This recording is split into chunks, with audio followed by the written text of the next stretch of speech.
Hello बच्चों, नमस्ते। I am के गौर 12th क्लास फिजिक्स के इस वीडियो में जो पैरेलल प्लेट कैपेसिटर है, पैरेलल प्लेट कैपेसिटर की कैपेसिटी को अफेक्ट करने वाले फैक्टर्स कौन कौन से हैं उसके बारे में डिस्क्राइब करने वाले हैं। फिर से बोल के दिखा रहा हूँ, एक पैरेलल प्लेट कैपेसिटर होगा जिसकी कैपेसिटी को इफेक्ट करने वाले फैक्टर्स होंगे। तो बच्चों मैं 4 फैक्टर बता रहा हूँ, लेकिन सबसे पहले पैरेलल प्लेट कैपेसिटर की जो कैपेसिटी होती है उसका फॉर्मूला क्या होता है मैं लिख के दिखा रहा हूँ, जो पहले डेरिवेशन में हमने प्रूफ किया था। देखिए बच्चों, यहाँ पर लिखा हुआ है since we know that the capacity of the parallel plate capacitor C equal to K epsilon naught A upon में D। ये जो K है दोनों प्लेटों के बीच डायलेक्ट्रिक जो मीडियम उसका डायलेक्ट्रिक कांस्टेंट, और epsilon naught is the permeability of the medium and capital A is the area of the each plate and D is the distance between the both the plates of the parallel plate capacitor. ठीक है, अब देखिए मैं diagram बना रहा हूँ बच्चों। देखिएगा यहाँ पर पैरेलल प्लेट कैपेसिटर की 2 प्लेटें हैं A और B, जिनके ऊपर प्लस Q चार्ज और माइनस Q चार्ज है। बच्चों देखिएगा यहाँ पर माइनस चार्ज है और ये जो प्लस Q चार्ज था, चूंकि ग्राउंडेड करने के बाद ये Q चार्ज जो है ग्राउंड में चला गया। रिमेनिंग जो माइनस Q चार्ज है इसके कारण से इसके पोटेंशियल की वैल्यू डिक्रीज हो जाती है, जिससे इसकी कैपेसिटी इंक्रीज हो जाती है। और कैपेसिटी जो पैरेलल प्लेट कैपेसिटर उसकी कैपेसिटी का फॉर्मूला होता है के एप्सिलॉन नॉट A अपॉन में D।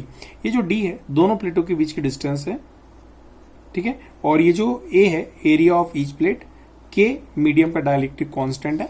चलिए बच्चों, अब मैं फैक्टर्स बता रहा हूं, देखिएगा।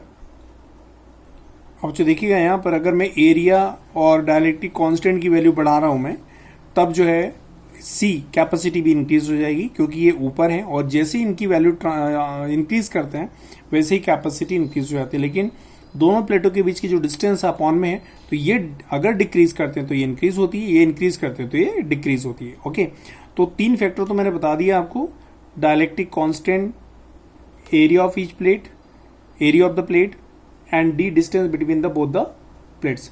ठीक है बच्चों, देखिएगा मुझे, देखिए पहला फैक्टर है area of the plate of the capacitor. यहां पर आप थ्योरी में लिख सकते हैं, if we increase to the value of the area of the plate of the capacitor then the capacity of the capacitor is increased।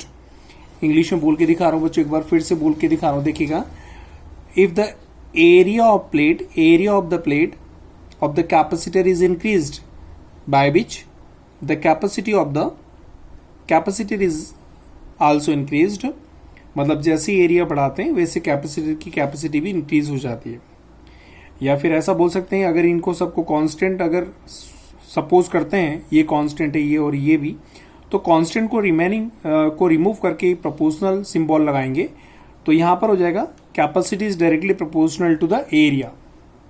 देखिए मैंने लिखा capacity is directly proportional to the area, it means that on increasing the area of the plate of the capacitor is the capacity is also increased. Capacity को C से indicate करते हैं और area को A से indicate करते हैं। तो ये पहला फैक्टर हो गया कि अगर एरिया बढ़ाते हैं, बड़ी प्लेटें लेते हैं, तो कैपेसिटी की वैल्यू भी क्या हो जाएगी, इंक्रीज हो जाएगी। उस कैपेसिटर के अंदर चार्ज ज्यादा स्टोर आप कर पाएंगे।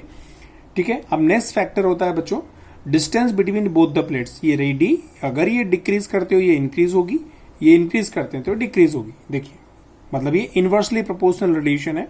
ये तीनों कांस्टेंट को हटा करके अगर ये प्रोपोर्शनल लगाते हो तो 1/D बचेगा, मतलब इनवर्सली प्रोपोर्शनल हो जाएगा।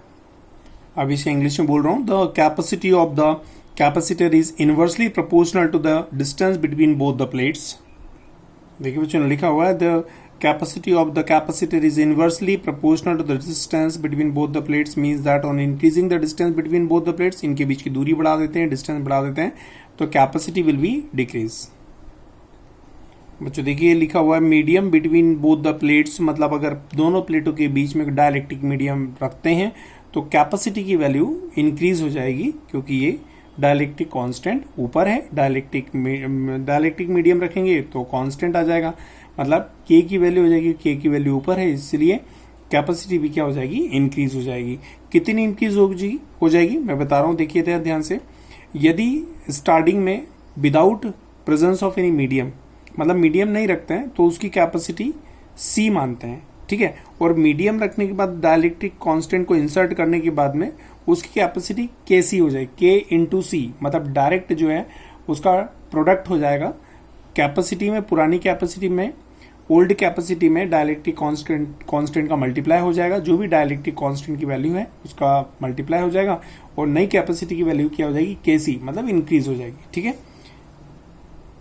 तो देखिए बच्चों, नई कैपेसिटी हो जाएगी सी डेस न्यू कैपेसिटी, ये प्रीवियस कैपेसिटी है, उसके साथ में अगर दोनों प्लेटों के बीच में डाइलेक्ट्रिक मीडियम रखते हैं तो डाइलेक्ट्रिक कांस्टेंट और जो प्रीवियस कैपेसिटी है दोनों का प्रोडक्ट हो जाएगा, मतलब जो न्यू कैपेसिटी है, new capacity of the capacitor will be increased.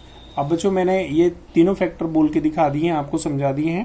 Capacity of the capacitor is directly proportional to the area of the plate and the capacity of the capacitor is inversely proportional to the distance between both the plates। मतलब अगर distance को अगर आप increase करते हैं, increase कर रहे हैं तो कैपेसिटी डिक्रीज हो जाएगी। ठीक है, और मीडियम रख रहे हैं, डाइलेक्ट्रिक कांस्टेंट वाला मीडियम रख रहे हैं, तब उसकी जो न्यू कैपेसिटी है सी डेस इक्वल टू के सी हो जाएगी, मतलब इंक्रीज हो जाएगी। तो बच्चों मैं आप ओरिजिनल नोट्स आपको सामने शेयर कर रहा हूँ, उसमें थ्योरी भी लिखी हुई है, तो स्क्रीनशॉट ले लीजिएगा।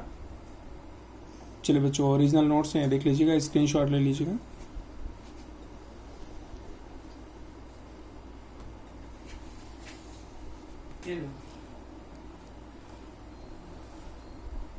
तो बच्चों आज की इस वीडियो में इतने काफी, थैंक यू सो मच।